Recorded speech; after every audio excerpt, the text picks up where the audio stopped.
abantu abamnyama. Yayibona into ezinjalo. Inkinga ila ekufeni komqondo womuntu. Angithi yabona. Umuntu ubona into mangabe ingenzeki kuye. Bese yena ajaja yena ngendlela yakhe. Angithi yabona. Okokuqala iIslam inkolo yase-Afrika.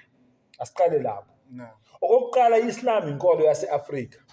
Bonke labantu laba abakhuluma ngabo, amaNdiya, amaChina, amaBhunu, amaJuda, abathi labantu aba-richer than thina, bayafika la ku-Islam.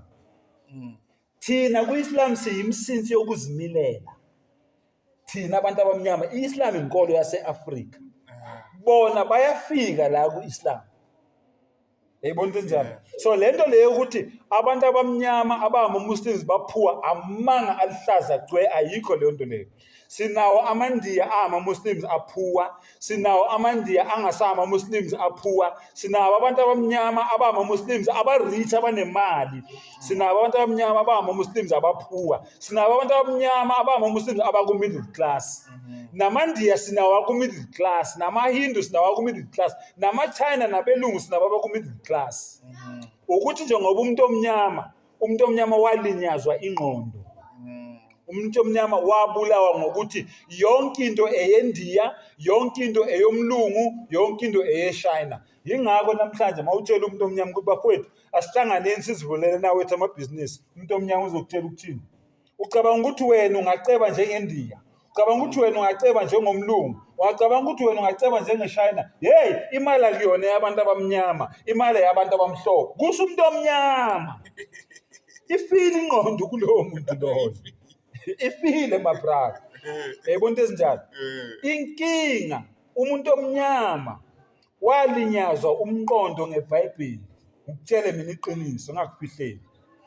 Abelungu mangabe beza la, iBhayibheli kwaba yesikhali sokuqala abasebenzisa ukuthi umuntu omnyama abulawa umqondo. Ubugqila, islavery iza ngeBhayibheli. Okay? Yonke lento le abayikhulumayo lapha eBhayibhelini, ungabulali, ungebi, ungaphingi, ungafakaza amanga, ungayifisi into kamakhelwane. Basinikeza lelo Bhayibheli lelo, yonke lento abayikhuluma bona sebeyenzile kithi. Now that is to calm you down ukuthi wena Daki ungasayilweli into yakho back. Manje laba abazothi there was an Arab slave trade, but Islam nayo iyayivuma islavery. Black people were enslaved by the Arabs who were Muslims. Ikhona into ebizwa ngokuthi is a Muslim slave trade. No. Noma is a Arab slave trade. No, bakhuluma amanga. Those people before the coming of Muhammad sallallahu alaihi wasallam, vele ama-Arabs bewaphila leyo mpilo leyo, bewanama-slaves vele. Angithi yabona? Yes. Kwakuhlangene konke. So i-Islam yafika yayibulala indaba yeslavery. I-Islam yafika yabulala indaba yeslavery. Mawukhumbula istory sika Bilal bin Rabah. He was a slave. Okay? But uHazrat Abu Bakr radiyallahu anhu wamthenga wamenzani?